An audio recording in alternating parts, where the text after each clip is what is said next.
Ces déplacements à Kinshasa ne sont plus à compter, la preuve d'une relation de bon voisinage au beau fixe. Ce dimanche matin, le président de la République du Burundi, Evariste Ndayishimiye, est arrivé à Kinshasa pour une visite de travail. Accueilli à l'aéroport international d'Njili par le vice-premier ministre et ministre de la Défense, le président burundais a ensuite pris la direction du palais présidentiel de Mongalema, où l'attendait son homologue de la République démocratique du Congo, Félix Antoine Tshisekedi Tshilombo.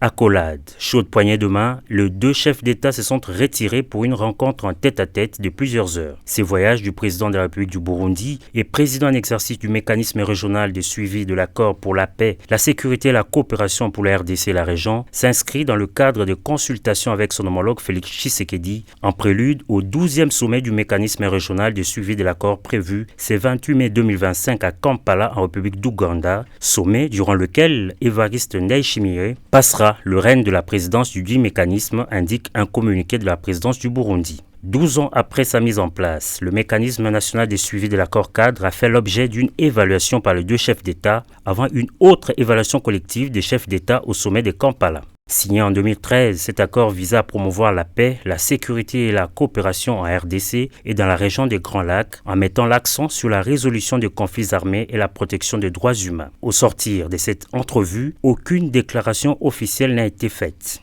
Pour le départ de son hôte de marque, le président Félix Tshisekedi l'a accompagné jusqu'à l'aéroport international de Njili. Les deux dirigeants vont poursuivre leurs entretiens lors du sommet de Kampala annoncé pour ce 28 mai 2025.